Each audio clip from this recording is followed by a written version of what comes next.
I pulled into the gravel drive of my coastal retreat in Maine and counted 4 unfamiliar vehicles parked beneath the pines, none of which belonged to the prospective buyer I was scheduled to meet. My name is Evelyn Tales. I am 64 years old, and for the past 30 years, I have spent my summers in this weathered cedar shingle cottage perched on the rocky edge of Bar Harbor. My late husband, Thomas, bought it when we were entirely broke and full of dreams. We painted the trim ourselves, stained the wraparound deck every spring, and filled every room with the salt-scented memories of a lifetime. When Thomas passed away 2 years ago, the heavy ocean air turned to lead. The house sat locked and abandoned, because I couldn't bear to look at his favorite Windsor chair or the horizon he loved so much. Eventually, I realized that keeping a ghost house isn't honoring a memory, it's just paying high taxes on an empty shell. I decided to sell, hired a reputable local broker, and secured a buyer almost immediately. Today was supposed to be a quiet, bittersweet final walkthrough before closing. I packed an empty cardboard box in my trunk to retrieve a few of Thomas's old pewter mugs. Instead, as I rounded the final bend of the private lane, I was greeted by a jarring display of domestic chaos. A dusty silver camper van, 2 out-of-state sedans, and my son Julian's black pickup truck blocked the path. Brightly colored pool towels hung haphazardly from my weathered porch railing, and an inflatable flamingo drifted lazily in the small garden pond Thomas had built by hand. A low bass thrum vibrated from the backyard deck. I cut my engine. I didn't scream or cry. I gripped the leather steering wheel until my knuckles turned white, watching a strange woman in a wide-brimmed sun hat carry a heavy plastic cooler across my manicured lawn. Laughing loudly with someone behind the house. She didn't look like a real estate agent, and she certainly didn't look like a licensed home inspector. I locked my sedan, grabbed my purse, and walked steadily up the front steps. The heavy oak front door was unlocked. I pushed it open and stepped into the entryway, immediately hit by a wall of heavy coconut sunscreen, cheap bug spray, and the distinct scent of grilling bratwurst. A pile of muddy children's hiking boots cluttered my hand-woven welcome mat. I bypassed the living room, where a burly man I had never laid eyes on was snoring loudly on Thomas's vintage leather armchair, a baseball cap pulled down over his face. I pressed on toward the kitchen. Out on the rear deck, leaning against the wooden railing with a laminated clipboard in her grip, stood my daughter-in-law, Clara. Julian, my only child, stood beside her, flipping meat on a portable propane grill set up directly over our custom cedar floorboards. Clara treats every family gathering like a hostile corporate takeover where she holds the controlling shares, while Julian has always drifted wherever the current takes him. Provided Clara is holding the oars. I stepped into the sliding glass doorway, my presence casting a sudden, heavy shadow over their little afternoon barbecue. "Excuse me." I spoke in a quiet, chilling tone that cut straight through the laughter and the portable speaker's bass. Julian nearly dropped his spatula. Clara whipped around, her eyes widening in sheer shock for a fraction of a second before hardening into a mask of calculated annoyance. The strange guests on the deck barely glanced up, blissfully unaware of the trespassing taking place. "Oh, Evelyn." Clara forced a rigid, brittle smile, stepping forward to slide the glass door halfway shut to muffle the music. "What on earth are you doing here today? We weren't expecting you until next week's closing. I own this house, Clara. I don't require an appointment." My voice remained dangerously level. "Who is sleeping in my living room, and who is currently eating lunch off my private deck?" Julian wiped his greasy hands on a paper towel and sauntered over, wearing an expression not of guilt, but of profound inconvenience. "Mom, calm down, they're just paying guests." The Miller family from Boston, absolute salt of the earth. "Guests," I repeated, my gaze shifting to the laminated clipboard on the kitchen island. It was a dense digital spreadsheet filled with dates, guest names, check-in codes, and nightly rates. Clara crossed her arms defensively. "It was just sitting here completely empty, Evelyn. You haven't set foot in Maine since last autumn. We listed it on a high-end vacation rental network just for the peak summer months, It booked out solid within 48 hours. I leaned closer to read the spreadsheet. They had been secretly renting out my private sanctuary since June. It was now August. You gave absolute strangers the access codes and keys to my private home. Julian smirked, leaning his hip against the counter with infuriating casualness. We're just maximizing an underutilized asset before you sell it, Mom. What's the real harm? It's not like you were using the space. We figured we'd manage the property management, keep the pipes cleared, and build up a nice little cushion for ourselves. It's just practical. He spoke with the absolute, blind arrogance of a man who assumed I would simply sigh, write it off as another one of his harebrained schemes, and let him walk all over me. It was the exact dynamic we had maintained for decades. I had bylaid Julian out when his startup failed. I had quietly paid their insurance premiums when money got tight. I had swallowed my tongue every time Clara critiqued my cooking or my lifestyle. I had kept the superficial peace. How much? I asked softly. Clara lifted her chin, a flicker of corporate pride crossing her features. $450 a night. We have bookings stacked back-to-back straight through Labor Day weekend. I didn't scream. I didn't voice the visceral violation crawling under my skin at the thought of strangers sleeping in the bed I shared with my late husband. I didn't demand an apology because an apology dragged out of a coward is entirely worthless. I simply looked at Julian's smirking face, gave a slow, deliberate nod, and turned toward the front door. Mom, where are you going now? Julian called out, his tone shifting from amused to uneasy. I have urgent errands to run, I replied over my shoulder, letting the heavy front door click shut behind me. I drove down the winding coastal lane, parked beneath a thick canopy of pine trees out of sight of the cottage, and turned my air conditioning on low. Anger is a wasted emotion. It clouds the mind when cold, calculated execution is required. I pulled out my mobile phone and went to work. First, I dialed Arthur, a retired master carpenter and security contractor who lived 3 villages over. Arthur knows every builder, locksmith, and property owner in Hancock County, and he asks 0 unnecessary questions. When he answered, I asked if he could meet me at my property in 20 minutes with a heavy-duty lock replacement kit. He didn't hesitate. Next, I unlocked my banking applications. For the last 5 years, Julian and Clara's family mobile phone plans had been tethered to my legacy family business account. A nominal $20 legacy charge I had simply never bothered to untangle. I navigated the carrier menu, selected their specific device lines, and clicked immediate permanent service suspension. Then, I called our regional internet and fiber provider. Because the utility accounts for the cottage remained strictly in my name, I bypassed the automated directory, spoke directly to a senior customer support representative, and requested an immediate, permanent remote deactivation and hardware blacklist of the broadband router at my coastal address.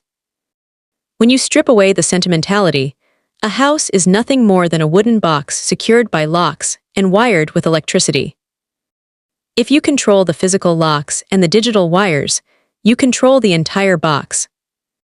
15 minutes later, I watched through my rearview mirror as the Miller family gathered their beach bags, inflatable rings, and towels, heading down the footpath toward the public rocky cove for the afternoon.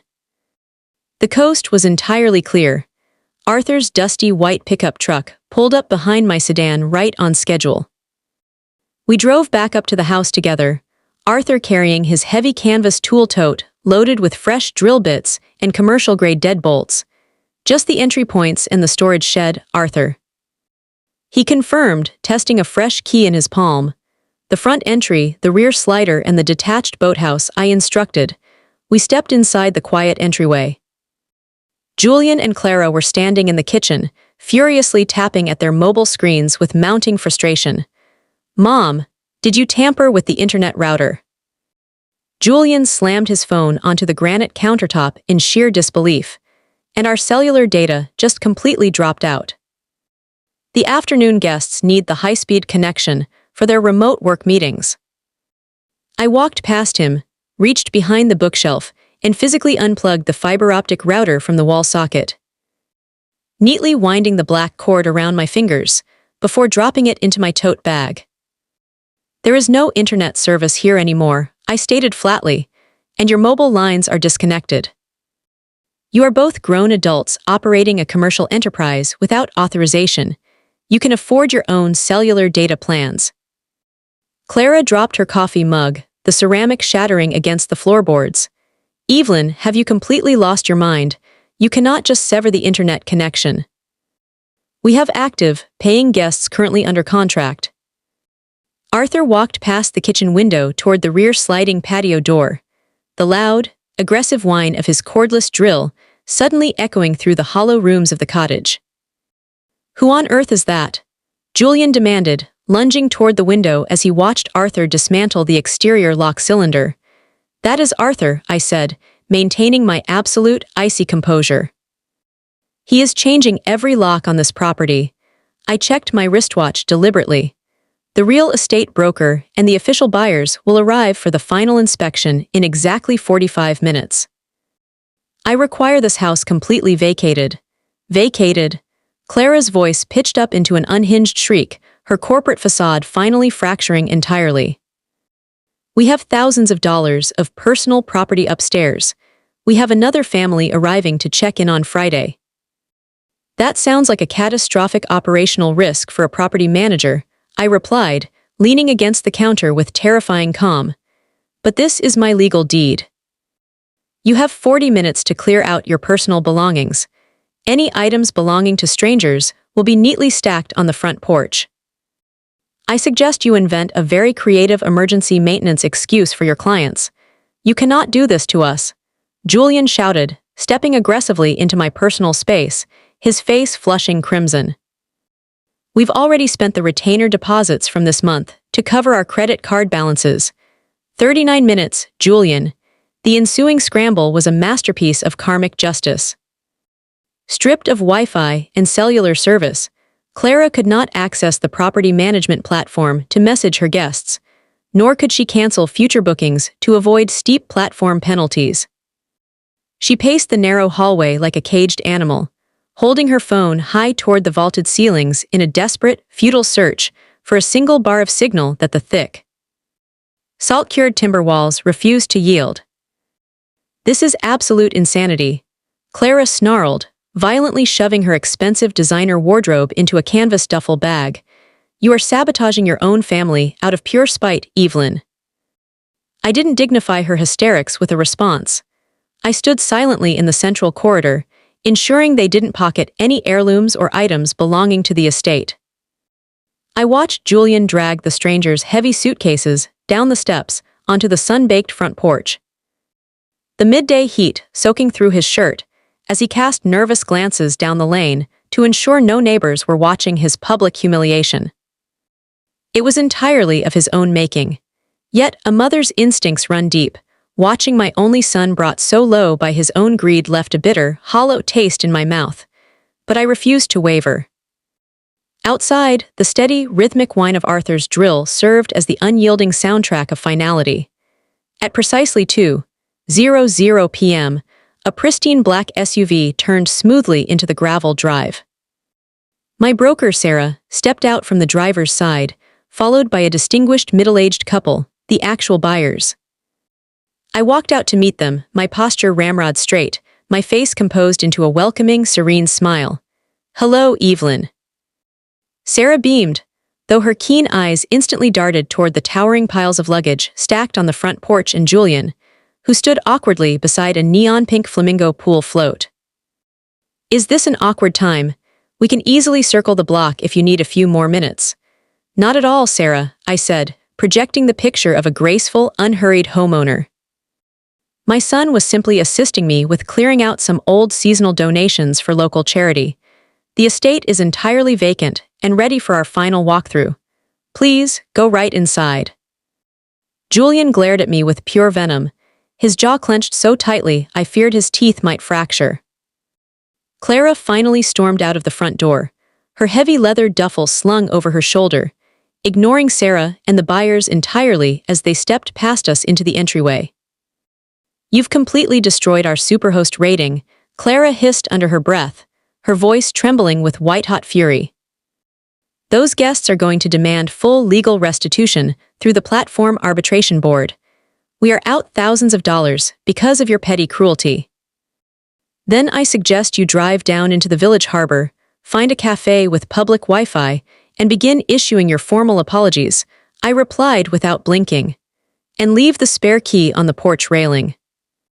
Arthur already changed the core cylinders, so your keys won't turn the locks anyway, Clara.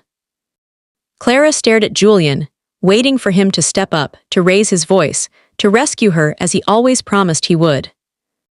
But Julian simply stared down at the gravel driveway, finally waking up to the stark, terrifying realization that there was no bottomless financial safety net waiting to catch his fall. They walked silently to Julian's truck, climbed inside, and sped away down the lane without looking back. 10 minutes later, as Sarah and the buyers were admiring the panoramic water views from the sunroom, the Miller family trudged back up the path from the rocky cove. They looked sunburnt, sandy, and deeply perplexed to find their suitcases stacked like discarded cargo on the front porch. I stepped out to meet them alone. Good afternoon. I am the sole legal owner of this property, I explained, keeping my tone strictly professional and calm. Regrettably, the individuals who accepted your payment had no legal authorization to lease this home, and the property is closing its sale today. Your belongings are safe here. You are victims of unauthorized subletting, and you cannot remain on the premises. Mr. Miller dropped the handle of his beach wagon, his face flushing a deep, furious crimson.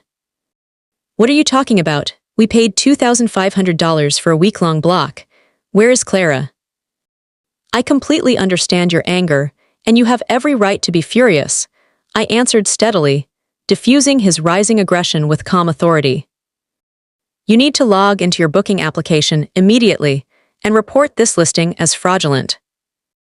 Because the host account was operating outside standard verification, the platform security team will instantly pull your full refund directly from the host's connected escrow account. I didn't offer to reimburse them out of my own pocket, nor did I invite them inside. Compassion has its limits. Fixing my son's fraudulent business enterprise was not my cross to bear. I handed Mr. Miller a business card for a reputable family in down the coastal highway, wished them safe travels, and stepped back inside my home. That evening, sitting quietly in the kitchen of my primary residence miles away, I opened my laptop to settle the final loose thread. It took only a few moments to locate the active listing under the title Coastal Maine Haven, superhosts Julian and Clara. Seeing wide-angle photographs of my late husband's handcrafted bookshelves captioned as boho chic designer touches made my stomach turn, but I did not hesitate. Action is always superior to emotion. I didn't send them an insulting text message or engage in a petty online shouting match. I simply opened the platform's urgent fraud reporting portal, uploaded a scanned, certified copy of my official property deed, a matching state identification card, and typed a single, unyielding sentence. I am the sole legal owner of this residential estate, and this user account is operating an illegal, fraudulent commercial rental. I closed the laptop lid, walked to the stove, and put the kettle on for tea. Within 2 hours, my mobile phone chimed with an automated priority notification from the platform security division. The listing had been permanently scrubbed from the global database, and the host account had been frozen pending federal fraud investigation. The financial pipeline was officially severed. The inevitable fallout arrived the very next morning. Julian hammered violently on my front door before sunrise. I unlocked the deadbolt and let him in, but I did not invite him to sit, nor did I offer him coffee. Mom, the entire platform just permanently banned our profile. Julian paced wildly across my living room rug, his eyes bloodshot and frantic. They forcibly refunded every single future guest out of our linked checking account. Our business balance is overdrawn by thousands of dollars. I walked slowly into the room, took a seat in my armchair, and folded my hands neatly in my lap. That tends to happen when you illegally commercialize property that doesn't belong to you. You orchestrated this. He pointed an accusing finger straight at my face, his voice cracking with panic. You submitted those documents to the platform. You humiliated us in front of clients. You cut off our phones, and you completely sabotaged our livelihood. I secured my legal property and ceased subsidizing your personal expenses. I corrected him calmly. You sabotaged your own summer by trespassing in my home and playing corporate landlord with my legacy. We didn't break in. We had the physical key. A key is meant for family emergencies, Julian, not for running an unauthorized bed and breakfast out of your dead father's house. That single, heavy sentence landed like a physical blow. The frantic anger drained entirely from his face, replaced by the hollow, exhausting realization of a man whose bluff had been definitively called. He dragged a trembling hand through his hair, suddenly looking less like a slick entrepreneur and more like a terrified little boy. "Mom, we desperately need capital right now," he whispered, his voice dropping into a desperate plea. Clara's car transmission just failed, and we were counting on those rental payouts to cover our mortgage arrears. Can't you just write us a bridge loan? You're about to cash out a massive check from selling the Maine house anyway. He wasn't remorseful, he was simply out of maneuvers. I looked at my only child, and finally saw the towering sense of entitlement that had grown unchecked, while I was too busy grieving in the shadows. I saw a man who viewed my lifetime of labor and sacrifice as his personal early inheritance. Without a word, I stood up from my chair, walked over to my cherrywood secretary desk, and unlocked the top drawer. I retrieved a thick, heavy manila envelope I had prepared the previous evening. I walked back and handed it directly to him. "What is this?" he asked hesitantly, staring at the bulky package. "It is an itemized ledger," I answered evenly. "It details every single cellular bill, auto insurance premium, emergency cash transfer, and uncollected loan I have extended to you and Clara over the last 5 consecutive years. It totals just over $28,000. Julian stared down at the paper, his lips parting in shock. "I am not demanding repayment," I continued, my voice firm and uncompromising. "Consider it my final parting gift to you. But the Bank of Mother is permanently, irrevocably closed. You will not receive a single cent of the coastal house proceeds. You will not receive another emergency bailout. From this second forward, you and Clara are entirely on your own. You're cutting me off completely over a house you didn't even want anymore." He scoffed, desperately trying to mask his mounting terror with hollow defiance. "I am stepping back," I told him, walking firmly to the front door and pulling it wide open. "You made it abundantly clear through your actions that you view me as an endless financial resource rather than a mother. I am simply removing the resource from your equation. You may leave now." He stood frozen in the doorway for a long, agonizing moment, desperately searching for a loophole, a threat, or a plea that would work. But there was nothing left to manipulate. I held the door open, his eyes fell to the floor, and he walked out into the morning light without another word. The coastal estate officially closed escrow 2 weeks later. The funds transferred directly into my secure retirement trust, untouchable and clean. Clara attempted to reach out from various unfamiliar numbers over the following weeks, presumably to negotiate, threaten, or guilt trip, but I declined every call. I didn't block them out of malice. I simply stopped making myself available for exploitation. Boundaries are never truly about punishing the people who cross them. They are about protecting the fragile, hard-earned peace within your own soul. I no longer wake up in a cold sweat wondering if my son's next financial catastrophe will drag me under. I take my morning walks along the harbor without looking over my shoulder. I didn't need to scream, I didn't need to drag them through a protracted courtroom battle, and I didn't need their permission to reclaim my dignity. I simply remembered that I hold the master keys to my own existence. Once you change the locks on your life, the rest of the chaos tends to sort itself out very quickly.